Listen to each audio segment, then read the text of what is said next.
Hi. So today I want to talk about the four C's. I realized that I kind of jumped ahead and went straight into the alignment process and the more process, but I feel like we gotta kind of dive in to the four C's first of all, because it seems to be what we have to keep going back to and actually deal with so that we can move forward. Otherwise, we're going to have that momentum and we're going to get started. But when challenges occur, which they will and they do, we kind of get distracted and overwhelmed, and then we feel defeated, and then we don't carry on. So, today we're going to talk about the four C's. So, the very first C is crisis. And the reason that I realize that this is the beginning of the process is because it's usually when the turmoil occurs in order to start the transition phase.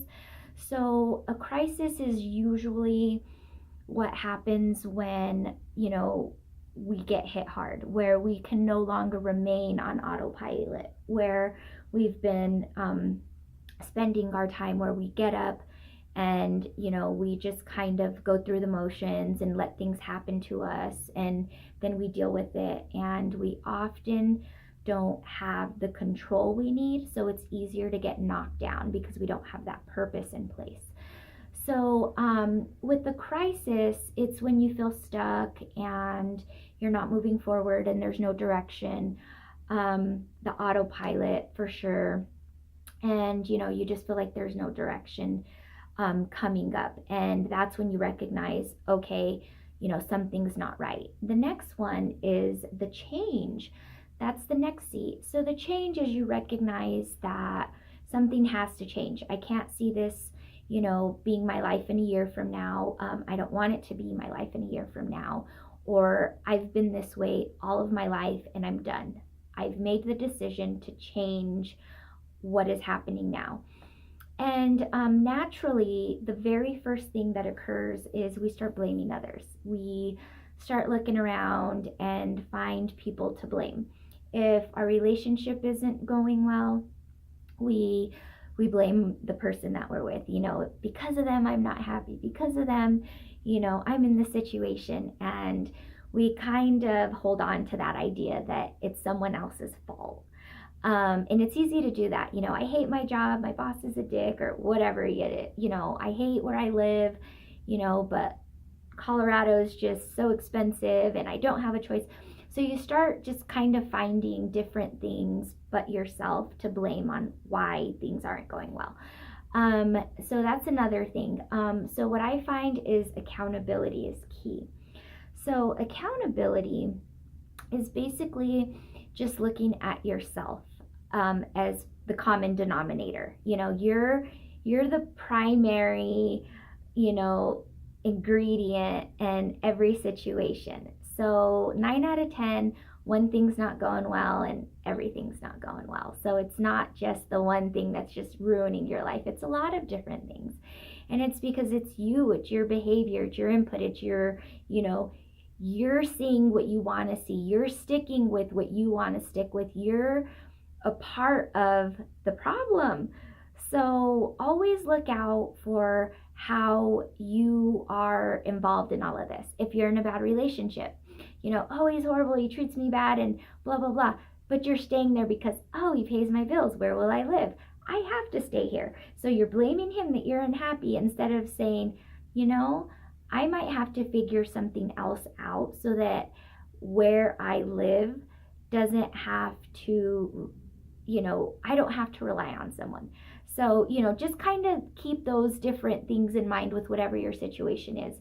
You have to look at yourself. You have to see why you're accepting the behavior, what, your motive was, at the beginning of going into a job, moving into a neighborhood, whatever. And then accept, your fault in it and forgive yourself and forgive the others. That's a very, very important part of it. People are human. So if somebody hurt you, if somebody did something, that you weren't so fond of, it happens, and let it go. You have to let it go. And you got to forgive yourself also. You got to know that you did your best and you're going to do your best not to do it again. But you're only able to do that if you accept accountability for your actions in all of this. So do keep that in mind.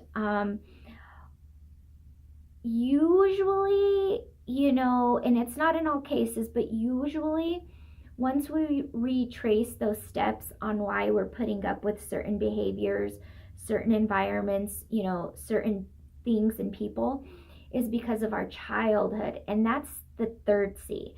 So our childhood is something that we have to revisit and look at as an adult. So again, this is something where we didn't have control, and we were being told things and we were exposed to things that were out of our control. So we have to revisit our childhood as if everything that messed with us didn't happen. So it's kind of like a what if, I was raised in a different environment, or what if I had different parents that nurtured me and supported me? What if I, frame it that way. That way you can see yourself as whole and complete, and you can realize that it's okay to let these thoughts go that weren't your own. Often religion, culture, society also puts all of these things in our minds that aren't there, and we adopt them without knowing it. So it's very important to see what was put in your mind without your control that you weren't aware of. So, the way your parents were together, or you didn't have both parents, and now you believe that, doesn't have to be part of how you raise your children. You have to look at those things. That way you can change them. And you have to accept that your childhood, you were not able to have control over specific things. But you have to look at each and every example you were given so that you can change how you feel about it. Because if you just adopt something that was embedded in your head without your, awareness, it's going to be harder to get rid of those thoughts along the way. So just know that your parents did the best that they could. Just know that whoever, was responsible for your upbringing did the best that they could. And that helps with the next part, which is, do you or don't you have control? That's the last C. Control is, do you or don't you have control over the situation? As children, we do not have control. We are not to blame over anything. We don't have enough information. We're not practiced. We're not, we're just not able.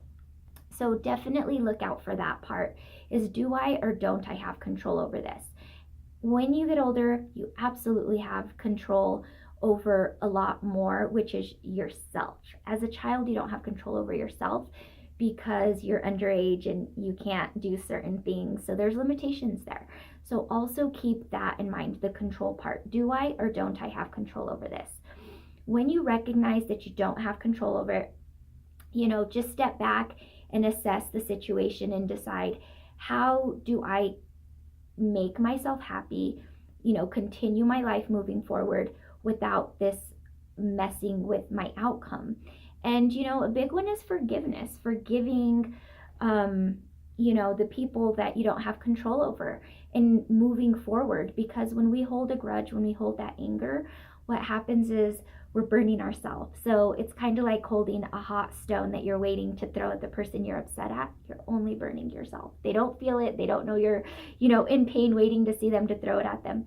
So make sure that you let that stone go sooner than later. And it's by recognizing you were hurt, recognizing, that it didn't feel so good, accepting them, as humans. You're human. You maybe stuck around a little longer than you should have, or you felt like you didn't have control, when really you always have control, always. And accepting that control, not only within yourself, but having the ability to recognize when something going on in the world, is out of your control, and not holding on to that pain.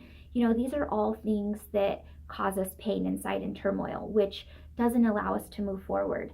So once we recognize these things sooner, we can kind of get past them, and we can dig deeper and actually deal with it so that it's not unresolved and it doesn't keep resurfacing in different ways.